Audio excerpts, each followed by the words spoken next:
Hello, welcome to section 5.4. We're going to be talking about integer exponents in scientific notation in this section. In fact, we're continuing essentially the same work that we did in section 5.3 when we were multiplying monomials and using some of the basic rules that we already have listed right here at the top. You can see, for example, that we talked about the rule of multiplying using the same bases and adding exponents. Or if we take a base raised to an exponent and raise that to another exponent, it's the same as multiplying the two exponents.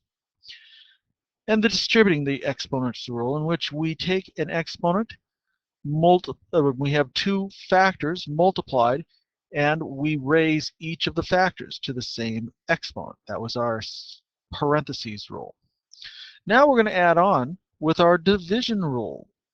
That says the following. If we have a base number a raised to a power m divided by that same base raised to the power n, it's exactly the same as taking a to the m minus n power, provided that the base does not equal 0. Now think about that one for a minute. Why must the base not equal 0? Yeah, that's right. If you have to divide, you can't divide by 0, right? We say that if we have some number 0, whether we have a number over 0 or a 0 over 0, right? Some other number divided by 0, right? We say that these are not going to be in the set of real numbers. So we want to avoid that situation. Say, as long as the base isn't 0, we can handle this. So let's look at a couple of examples right here. Let's say, for example, we say a to the 5th over a to the 2nd, provided that a does not equal 0. What could we say by this rule? Well, by this rule, it would be a to the 5 minus 2nd power, which would mean a to the 3rd is the equivalent expression. How about this next one over here? We've got y to the 8th over y. Now, there's no exponent here, so what do? Well, again, providing that y is not equal to 0, we treat this as y to the 8th divided by y to the 1st. Any number to the 1st power is itself, and so our expression's reduced number would be 8 minus 1 y to the 7th power. How about this third one? We've got a to the 9th divided by b to the 5th. What rule tells us that we should combine these? Yeah, you're right. Cannot reduce. Why? Yeah, you got it. The variables don't match, right? They have to be the same base. Bases don't match, so we want to be very careful to make sure that we're not combining things that can't be combined in the first place. Bases don't match here, and so there's nothing else that we can do. All right, how about that fourth one up there? We've got y to the 4th, z to the 7th over y, z to the 3rd.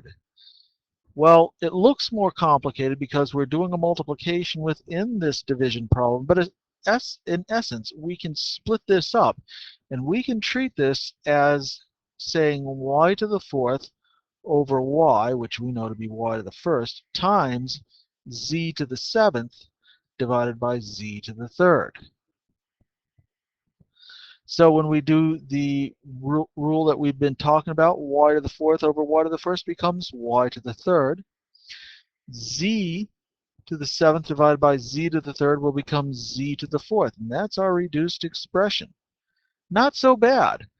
Now, if you look at the rule, it matches with each of these cases. And again, we are specifying that y and z cannot equal 0. But as long as we meet those conditions, we're doing pretty good. Now, there's a couple more rules that we definitely need to know. The first one, they're kind of related to our division rule, goes like this. If we have a negative exponent, right, anytime we see a negative exponent, we say that a base raised to the negative exponent n is equal to 1 over a to the n. In other words, what the negative exponent does is it changes the position of the base from the numerator to the denominator. Or if we have 1 over a to the negative n, it's the same as a to the n, again, provided that the base is not equal to 0. All a negative exponent does is change the position, not the sign of the base. Be very careful with that. This is an easy one to forget if you're just trying to memorize rules, but memorize the rule and not the specific problems.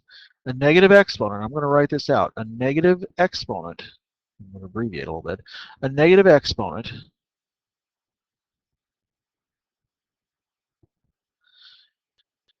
changes the position of the base.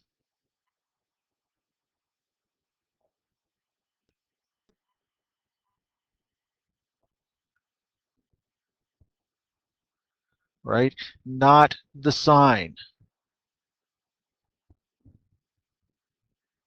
So be very careful. Anytime you have to deal with an exponentiated expression and there's a negative exponent, don't change the sign of the base. Just change that. So if I said, for example, evaluate the following 2 to the negative fourth, I'm going to treat that as 1 over 2 to the positive fourth power by this rule.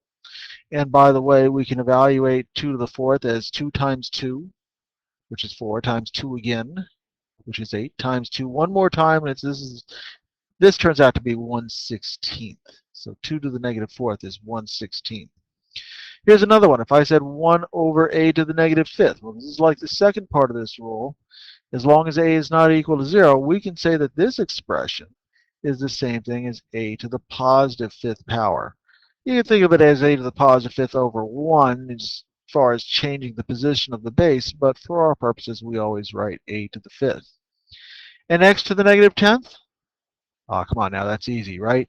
1 over x to the 10th. Right? Give us something hard, Mr. Peoples. Well, hold on for a minute. I'll get there. How about this one? Zero exponent rule. This one says anytime we take a base not equal to 0 and raise it to the 0th power, we get 1. Right? Again, the base cannot equal 0 for this to happen, but any other number, a to the 0 is equal to 1. So what are these two rules right here telling us? Well, let's say we take the negative of x cubed to the 0. Does the 0 exponent apply to the negative here? Certainly not.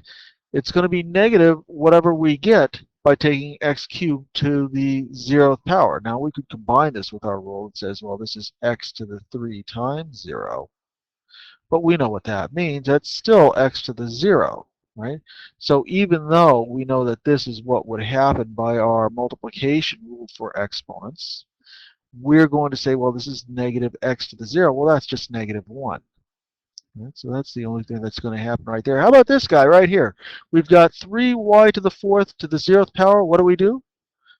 That's right. It's just equal to positive 1. It doesn't matter what that base is. All right, more in the next video.